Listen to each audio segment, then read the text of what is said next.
Book 5 begins with Socrates trying to move on, but the others stop him. He's mentioned women and children being held in common among the guardians, but hasn't explained how this works. They demand details. Socrates reluctantly elaborates. Male and female guardians with the right nature receive the same education and perform the same roles. Physical differences don't determine civic function any more than baldness determines who should be a shoemaker. If women have the right nature, philosophical temperament, courage, physical strength, they should be guardians and rulers alongside men. The communal mating system is elaborate. Ostensibly, there are festivals where mating partners are chosen by lottery. But the rulers secretly manipulate the lottery to ensure the best mate with the best, producing the finest offspring. Children are taken at birth and raised collectively. No one knows who their biological parents or children are. The rationale is the same as communal property. Private families create divided loyalties. If everyone considers all children theirs, everyone cares for all children. The entire guardian class becomes one family. Warfare is also discussed. The city's warriors should be brave but not cruel. Fellow Greeks should be treated as misguided family, not enemies to be enslaved. Wars should aim at reconciliation, not destruction. Then comes the proposal that has echoed through 2,300 years of philosophy. Unless philosophers become kings, or kings become philosophers, cities will never be free from evils, nor will the human race. This sounds absurd. Philosophers, those impractical people debating abstract questions, should run governments? But Socrates defends it carefully. First, what is a philosopher? Not just someone who likes thinking. A philosopher is someone who loves wisdom, who desires all of it, not just some part. They're lovers of truth, seekers of genuine knowledge. This distinction between knowledge and opinion becomes crucial. Most people have opinions about things. This is beautiful. That is just. But their opinions shift with context. The same thing seems beautiful in some ways, ugly in others. Just in some cases, unjust in others. They're dealing with appearances, with things that appear a certain way but aren't stable or fully real. The philosopher seeks what's truly beautiful, truly just, not things that appear beautiful or just, but what beauty and justice actually are. This leads directly to Plato's theory of forms, developed in books 6 and 7. According to Plato, reality is divided into two realms. There's the visible realm, the physical world we perceive with our senses, and there's the intelligible realm, the realm of forms, grasped by reason alone. What's a form? Take beauty. There are many beautiful things in the physical world. Beautiful faces, sunsets, songs. These are all different, and their beauty is relative and changeable. What's beautiful to one person may not be to another. What's beautiful in youth becomes less so with age. But there must be something that makes all beautiful things beautiful. That something is the form of beauty itself, eternal, unchanging, fully real beauty that exists independently of any particular beautiful thing. Individual beautiful things are beautiful because they participate in, or reflect or imitate the form of beauty. The same applies to everything. There are many circular things, but they all participate in the form of the circle. Perfect mathematical circularity that no physical circle perfectly embodies. There are many just acts, but they all participate in the form of justice. There are many good things, but they all participate in the form of the good. The physical world is the world of becoming. Things come into being, change, and pass away. The realm of forms is the world of being, eternal, unchanging, fully real. This has epistemological implications. Knowledge is of what is real and unchanging. the forms. The physical world is constantly changing, so we can only have opinion or belief about it. True knowledge is of the forms. This is why philosophers should rule. Philosophers study the forms. They pursue knowledge of what's truly just, truly good, truly beautiful. Everyone else deals only with changing appearances and conflicting opinions. The philosopher has ascended from opinion to knowledge, from appearance to reality. But what's the highest form? The form of the good. Just as the sun in the visible realm makes things visible and gives life, the form of the good in the intelligible realm makes all other forms intelligible and gives them their being. To understand the good is to understand the ultimate source and purpose of everything. Only someone who knows the good can truly govern justly. Only they understand what the city should aim at.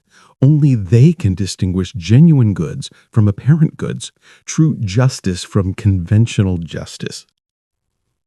But there's a deep irony here. Philosophers don't want to rule.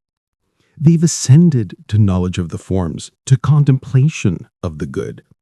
Why would they descend back to the messy business of governing people who don't understand what they're talking about? And that's precisely why they should rule. The person who wants power is the last person who should have it. They'll use it for themselves. The reluctant ruler, the person who governs out of duty, not desire, is the only trustworthy ruler. To illustrate all of this, the difference between appearance and reality, the journey from ignorance to knowledge, the philosopher's duty to return and govern, Plato presents the allegory of the cave, the most famous passage in the Republic.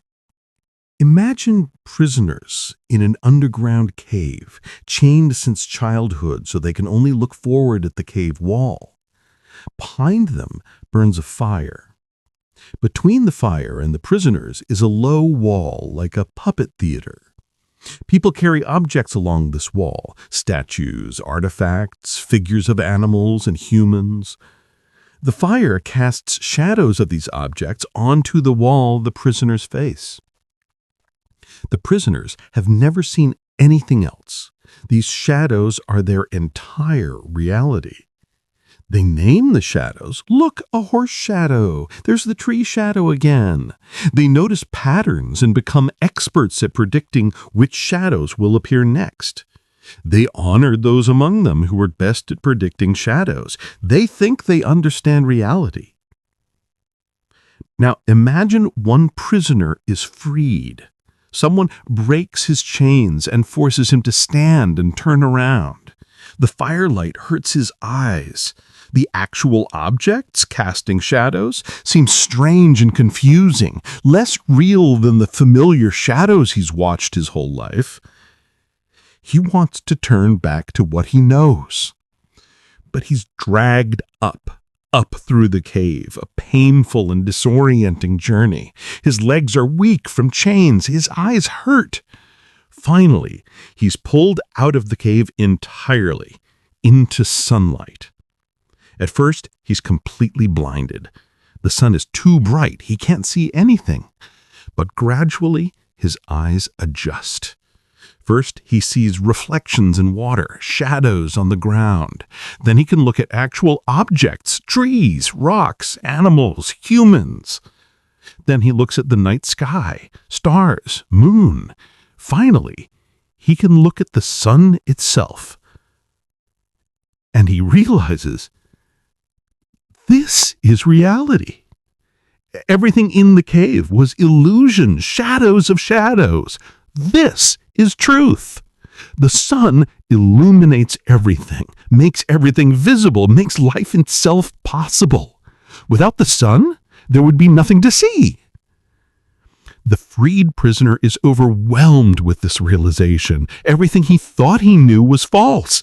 Everything other prisoners think they know is false. He must go back. He must free them. He must show them what he's seen. So he descends back into the cave, but now his eyes, adjusted to sunlight, can't see in the darkness. He stumbles. He can't make out the shadows properly anymore. The other prisoners, who never left, mock him. Look what going up there did to him. He's lost his expertise. He can't even see the shadows properly now. The journey ruined him. We're better off staying here. When he tries to free them, to tell them about the sun and real world outside, they don't believe him. They think he's crazy. Why would they leave the comfort of what they know for some insane story about a sun and a real world? They're comfortable. They understand their world. They're the experts here. And if he persists, if he tries to force them to be freed, they might become violent. They might kill him to protect their comfortable illusions. The allegory operates on multiple levels simultaneously. On an educational level, it illustrates the difference between ignorance and knowledge. Most people are prisoners in the cave, mistaking appearances for reality. Education isn't putting knowledge into empty minds. It's turning the soul from darkness to light, from shadows to reality. It's painful. It requires effort. The educator must sometimes drag unwilling students toward truth, and many resist because learning challenges everything they thought they knew. On a philosophical level, it illustrates the theory of forms. The prisoners see shadows, opinions about particular things. The fire represents the physical sun and physical objects, the visible realm. The journey upward represents the ascent from the visible to the intelligible. The sun itself represents the form of the good, the ultimate reality that makes all knowledge possible. On a political level, it explains why philosopher-kings must rule and why they don't want to. Philosophers have left the cave. They've seen the forms, contemplated the good. They understand reality. But everyone else is arguing about shadows, conflicting opinions, conventional beliefs, appearances mistaken for truth. How can you have a just society if it's governed by people who don't know what justice actually is? The philosopher must return to the cave, must descend from contemplation to governance. This is their duty. They owe their education to the city that nurtured them. They must help those still in darkness. But it's genuinely costly. They prefer the sunlight of truth to the darkness of political life. They govern reluctantly, out of duty, not desire. And this reluctance is precisely what makes them trustworthy rulers. Someone who desires power will use it for themselves. Someone who governs reluctantly, who returns to political life only out of obligation, is far less likely to abuse power. On a deeply personal level, for Plato, the allegory reflects the fate of Socrates. Socrates was the freed prisoner who returned to Athens trying to wake people from their illusions. He questioned conventional beliefs, challenged comfortable assumptions, insisted on examining life rather than simply living it. And Athens killed him for it. The prisoners killed the one trying to free them. The cave allegory is thus simultaneously an account of education, epistemology, metaphysics, political philosophy, and personal tragedy. It's no wonder it has captivated readers for millennia. Book 7 continues with the educational curriculum for philosopher-kings. It's rigorous and extensive. From childhood, they study music and gymnastics. Then comes mathematics, arithmetic, geometry, astronomy, understood mathematically, not just observing the heavens, and harmonics, the mathematical study of music. Why mathematics? Because it draws the soul from the changing physical world to the eternal and unchanging. Mathematical truths are timeless. The triangle's angles always sum to 180 degrees, regardless of any particular triangle. After years of mathematical study, at around age 30, the best students advanced to dialectic, the art of philosophical reasoning. Dialectic examines the assumptions underlying beliefs, tests definitions, seeks the forms themselves. This is the highest form of knowledge, the direct apprehension of truth. But education isn't purely theoretical. From ages 30 to 35, the students return to practical life, military service, civic administration. They must experience the cave again, must understand the challenges of governing actual human beings with their opinions and passions. At 35, the best return to dialectic and study of the forms for 15 years. Only at age 50, after decades of education, practical experience, and philosophical contemplation, are they ready to rule. And even then, they take turns, governing for a period, then returning to philosophical study, then governing again. This ensures several things. Rulers have genuine wisdom, not just cleverness. They understand both theory and practice. They remain philosophers, not professional politicians. And they govern reluctantly, as a duty to be discharged, for returning to what they truly love, the pursuit of wisdom. The irony is profound. The people who should rule don't want to. The people who want to rule shouldn't. The ideal political system requires the wisest to govern against their preferences. They must be compelled by duty, by gratitude for their education, by the recognition that if they don't rule, lesser people will, and the city will suffer.